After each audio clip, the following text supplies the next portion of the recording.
Okay, mic's on.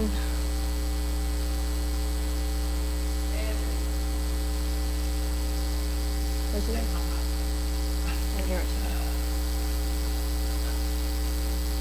Alright. Hello, everybody. Make sure you guys can hear me.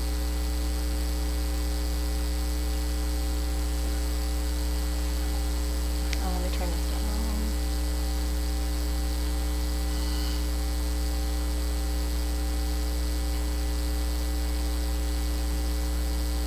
Happy Monday. It's been an eventful day here.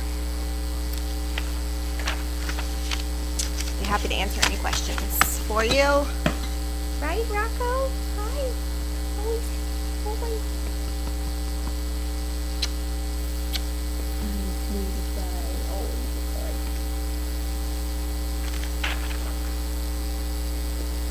Alright. Do you think I have cookies in there? I do. Can you wait? Wait.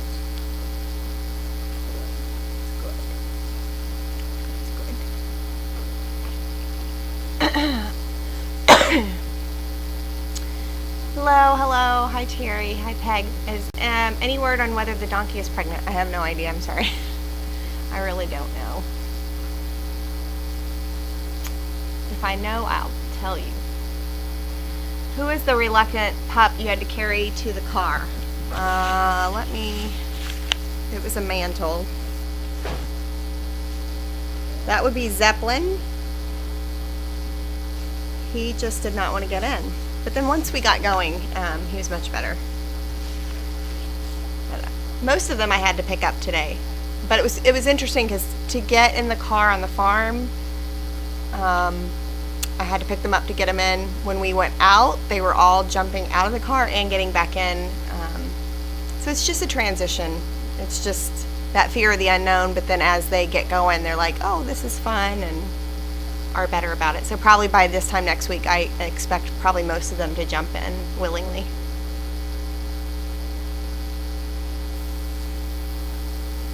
How are you, Shannon? You looked very cold outside feeding the... That wasn't Shannon, that was me, Katie, feeding the dogs. It really wasn't as cold today, so that's why I chose to feed them outside. It's obviously a lot easier to feed them on Puppy Hill with the kennel gates right there than having everybody follow you through the feed room. So, and I think tomorrow's supposed to be pretty nice too, so it'll be nice to feed them outside.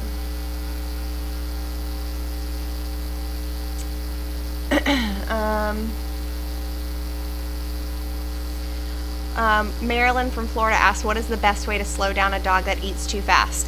It's interesting you bring that up. I just talked to one of our recipients today. They're having a similar issue. My dog Sarge is the same way, just a very fast eater. It doesn't matter if he's been a long time between feedings or close in feedings. A couple things I suggested to the recipient today who's having that issue.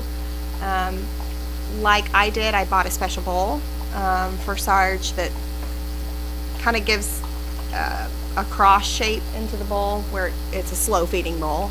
So they're going to try that.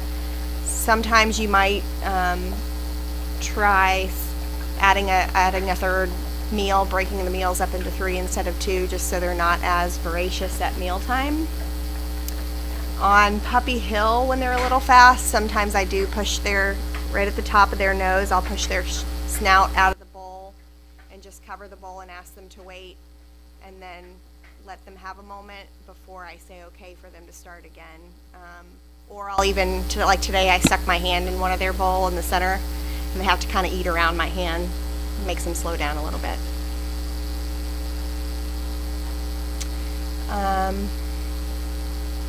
Hi, Katie. Was the mystery of which black dog was scratching at the door at 6 a.m., was it Martha? I think it was Martha.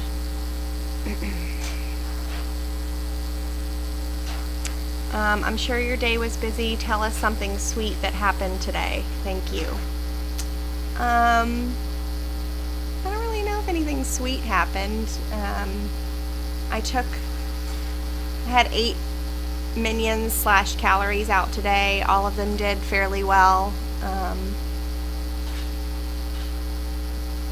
Pretty routine day. I don't think there was anything that really stood out today necessarily. Karen, what made today eventful? You'll find out.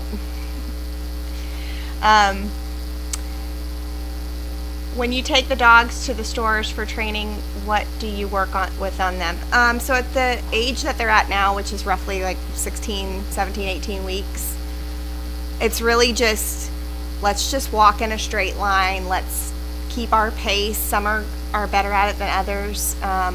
For instance, Amelia is really smart and really good. So like I've already started to introduce to her whoa and wait and left and right and come around. So we turn our bodies around because she's really got the pace down pretty well. And then we have others who you put the leash on, they get out, they seem eager, and then there's a lot of like jolting forward, and then you catch up to them and have them tell them easier to walk with you, and then they freeze, and then it's another jolt forward. So on those, we're just trying to practice pace. So it really varies depending on the dog and where they're at.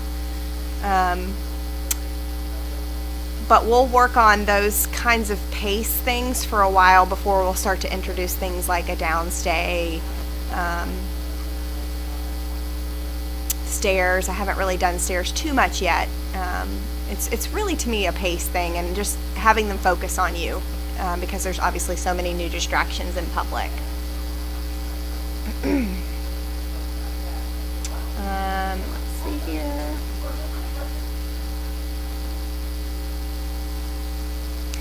Somebody asked me, if you have a queasy pup in the car, how can you help solve that problem? I really don't know, other than just short, frequent trips in the car. You know, yesterday when I took several out in my car, we had a lot of pukers in the car, and today I didn't have anybody throw up. So I personally think if you've got a dog that's car sick, if you can just even go down your block and come back, go a little further the next day and come back, that maybe that can help them kind of get over their motion sickness. Some people try treats in the car or a Kong to keep their attention or something on you, but it's hit or miss with the dogs.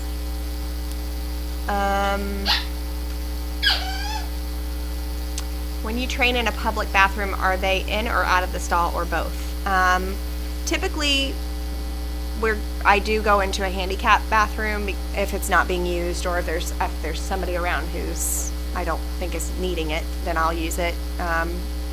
Because most times these people are going to go to dogs that are handicapped, and that gives you space to pull a dog in there. There are restrooms in certain places that I've gone where they're just really not handicapped accessible, and I have had to have the dog in a downstay outside of the door. It's not always fun, but I have to do it. But most times, most public places have handicap restrooms, and they just come in with you. Was Zeppelin the same one that you took a picture of going to Doc George's for a shot? I don't really know if I have his picture. There's so many I can't keep up with it. Somebody's asking how old are the pups before they go to a recipient. Typically we match dogs anywhere from a year to a year and a half old. That's kind of the range. We have had dogs go earlier than a year depending on how well they're doing. And we have had dogs stay longer than a year and a half, but typically that range is pretty consistent. What were my main training tasks today? Again, I'm kind of working with calories and minions. That's my group. So up until today, they each went out one at a time with me, just so I could get a good baseline of where they were. Today we started going 2 by 2, which means I can get more dogs done in one day, which is good. And they all did really well in the car. Nobody chewed anything up. It's really just short trips out, short trips back. Somebody's asking, are there other areas, buildings of trainings that we can't see on the cameras? Not really. On the property, we pretty much are training in the arena, in that barn alley. Because of the weather and the conditions that we have here, it's cold in both of those places and outside. So And on top of that, the dogs are really at an age at which they really need to be going off property every day. So until the spring, it probably will be limited on how much you are going to see here at the property on camera.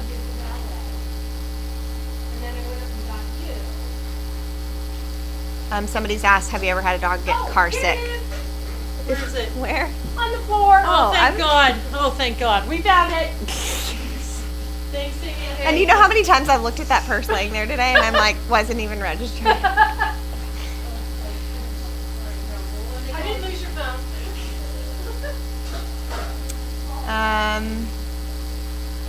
Where is Bailey? There she is. She's right here. You probably can't see her. There she's, good girl.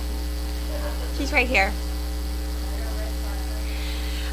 Somebody's asked me, when training a dog, is there a proper side for them to walk on, your left or right, and why is this?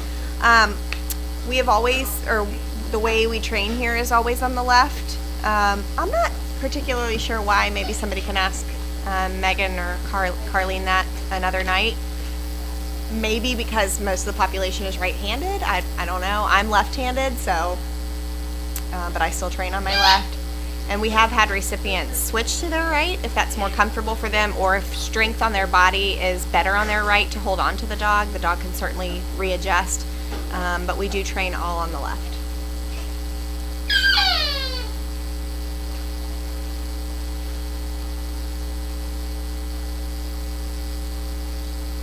Where did the other desk go? We moved Teresa's desk into the sunroom where the puppies give birth, kind of this way.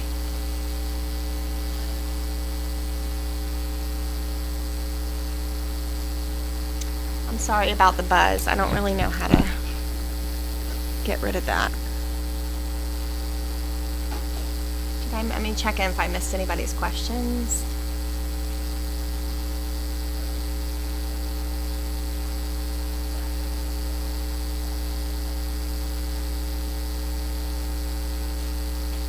Excuse me.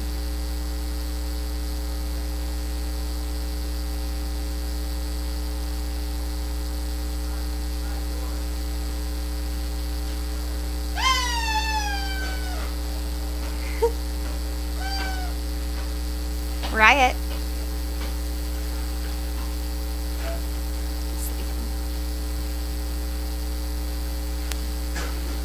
Okay, I think that's everybody. Somebody's asked me how to train brace. What? How do we train to brace? A lot of stand and stay. Yeah, wait. Stay. A lot of them trying to sit down. Yeah. Does she want to come in for no phone?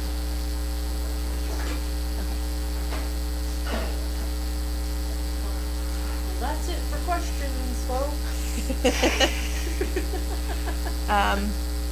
I'll just turn the mic off until. Is that Tanner? Like Tanner? Kenny? That's not his last name. I think it is. I think that's Tanner. Like our Tanner. Tanner.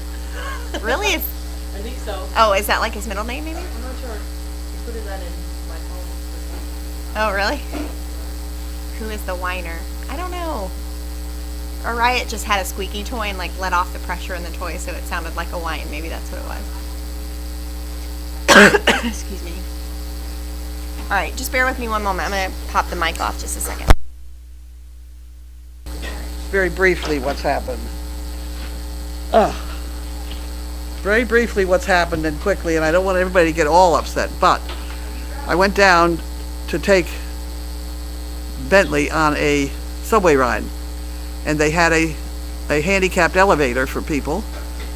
So we went to get on the elevator, the door opened, Bentley jumped in as he would, and he immediately screamed and fell, and I went in immediately to get at him, and I realized he's getting shocked with the electricity because I got shocked with electricity, and he was snapping at everything within reach, and he got a hold of my elbow, my wrist, and I basically pulled him out of the elevator on his side while he was hanging onto my wrist, And when he got him out, he still was snapping a little bit. I got it in the other wrist and my knee. And then he realized he was okay, and then he stood up and he was fine.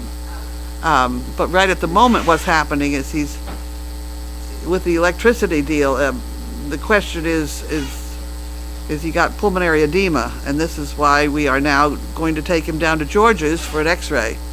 I ended up getting carried to the hospital in the ambulance. I had chaos in my car, so one of the extra ambulance drivers drove my car, and I was afraid to have him get in the car with chaos all by herself, so I had him take Bentley with him, although they could have taken Bentley in the ambulance with me, but I was afraid of the chaos deal. So I sent the two of them, and then when we got to the hospital, they brought both of them in the hospital for me to lay down next to my bed in the emergency room, and I was there for a good 2 or 3 hours, and now I'm home. But now we've got to take Bentley down to get a chest x-ray on him and to see whether he's got anything going on that we ought to know about. And that's what's happening. And I don't know as I can even type the Daily Talkie tomorrow. I think they'll all understand. Yeah. My right arm is kind of in tough shape.